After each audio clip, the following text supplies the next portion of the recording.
When someone is shot, knowing how to quickly stop the bleeding can be the difference between life and death. After the Santa Fe school shooting, Texas school districts were required to have bleeding control stations on every campus and teach staff how to use them.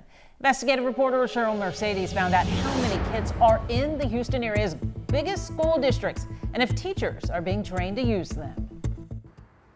Before the first bell of the school year rang in Santa Fe, new teachers and staff were taught a very important lesson. Okay, the number one cause of preventable death after an injury is bleeding. Santa Fe ISD Chief Ruben Espinoza teaches new hires how to stop the bleed.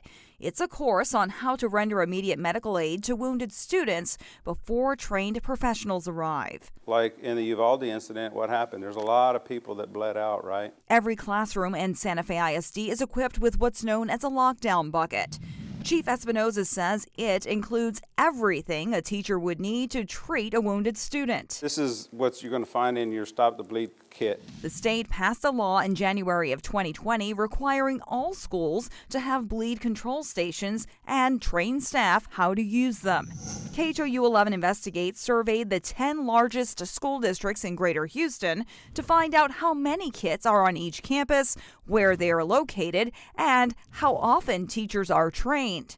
Turns out the number of kits kept at school varies greatly by district. Houston ISD, the largest school district in the state, has 1,200 kits district-wide. Katy and Clear Creek ISDs store 8 kits at each of its campuses. Fort Bend keeps 2 kits at its high schools, 1 at elementary and middle schools. Conroe has 3 kits at its high schools and middle schools, 2 at its elementary schools. Klein ISD has 120 throughout the district. Cypress Fairbanks has kits in all of its AEDs. The amount depends on the school size. Aldine ISD and Montgomery ISD have at least 1 kit on every campus. Humboldt didn't give us their numbers.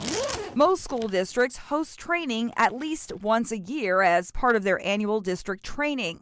They are taught by course-certified school nurses, school resource officers, and/or medical professionals. See this red tab on here? In Santa Fe, it's Chief Espinoza's job. That first pull is the most important pull, okay?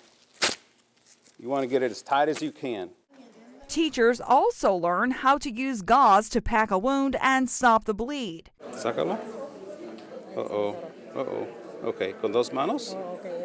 Sí. It's a skill that will go far beyond their classrooms. Not just from an active shooter situation, but just in general, because anyone can get hurt at any particular time. It's easy. I just hope I never have to use it. Districts are also required to offer Stop the Bleed training to students in 7th grade and higher, but they are not required to take it. Most school districts offer it online or as part of a health course.